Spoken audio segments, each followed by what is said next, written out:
ஷாஷா, நீ சின்ன வயசுல ஏபிசிடி படிச்சிருப்ப. அதுல ஈனா என்ன படிச்ச? E for elephant. ஆனா இப்ப இருக்க குழந்தைங்களுக்கு ஈனா ஒருத்தரோட பேரு தான் ஞாபகம் வருது.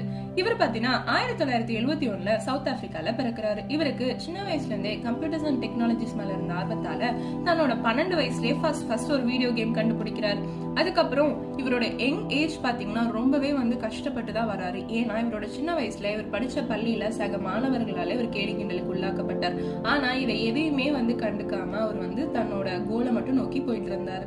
இவருக்கு 17 வயசு இருக்கும் போது கனடா போறாரு. அதுக்கப்புறம் யூஎஸ் போறாரு. அங்க போய் பிசிக்ஸ் அண்ட் எக்கனாமிக்ஸ் படிக்கிறாரு. அதுக்கப்புறம் அவருக்கு ஸ்டான்ஃபோர்ட் யூனிவர்சிட்டியில படிக்கிறதுக்கான வாய்ப்பும் கிடைக்குது. ஆனா அங்க 2 நாள் மட்டும் போயிட்டு அதுக்கப்புறம் நின்னுறாரு. அதுக்கப்புறம் இவரும் இவரோட ஃப்ரெண்ட்ஸும் சேர்ந்து பிசினஸ் ஆரம்பிக்கிறாங்க. அப்படி ஆரம்பிச்ச கம்பெனி தான் Zip2. இந்த கம்பெனியை கொஞ்ச நாள் கழிச்சு $307 மில்லியன் வித்துடுறாங்க. அதுக்கப்புறம் பேபால் கண்டுபிடிக்க காரணமாகவும் இவர் இருந்திருக்காரு. இவரு அந்த கம்பெனியை கொஞ்ச நாள் கழிச்சு eBay அப்படிங்கிற ஒரு கம்பெனிக்கு $1.5 பில்லியன் வித்துடுறாங்க. பட் அவர் இதோட நிறுத்திடாம இதுவரைக்கும் கிடைச்ச எல்லாத்தையும் வச்சு SpaceX அப்படிங்கிற ஒரு கம்பெனியை ஸ்டார்ட் பண்றாங்க. அந்த கம்பெனி எதுக்காக ஸ்டார்ட் பண்றாங்கன்னா, செவ்வாய் கிரகத்தை போலவே இன்னொரு செவ்வாய் கிரகத்தை உருவாக்கணும் அப்படிங்கிற குறிக்கோளோட தான் அந்த கம்பெனியவே ஆரம்பிக்கிறாங்க. இப்ப நான் சொல்றேன். ஆரம்பத்துல யாருமே நம்பல. டெஸ்லா எலக்ட்ரிக் கார் பண்ண போறேன்னு சொன்னப்போ எல்லாருமே சிரிச்சாங்க. மக்கள் யாருமே வாங்க மாட்டாங்க, இதெல்லாம் ஓடவே ஓடாதுன்னு சொன்னாங்க. ஆனா இவர் நம்பிக்கையோட எலக்ட்ரிக் காரை இன்வென்ட் பண்ணாரு.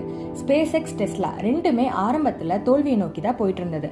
அப்போ அவரோட பணத்தை கையில இருந்து முழுசா போட்டாரு. அது மட்டும் இல்லாம ஃப்ரெண்ட்ஸ் கிட்ட இருந்தும் கடன் வாங்கி இதை காப்பாத்தினாரு.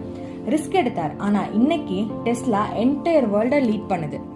இது மட்டும் இல்லாம நியூரல் லிங்க், இது கேட்க தான் சைஃபை மாதிரி இருக்கும். ஆனா இதுவும் ரியாலிட்டிக்கு வரப்போகுது.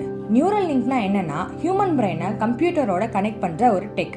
ஃபியூச்சர்ல நீங்க கீபோர்டு இல்லாம நினைச்சாலே போதும், ஆட்டோமேட்டிக்கா டைப் ஆகும் போல.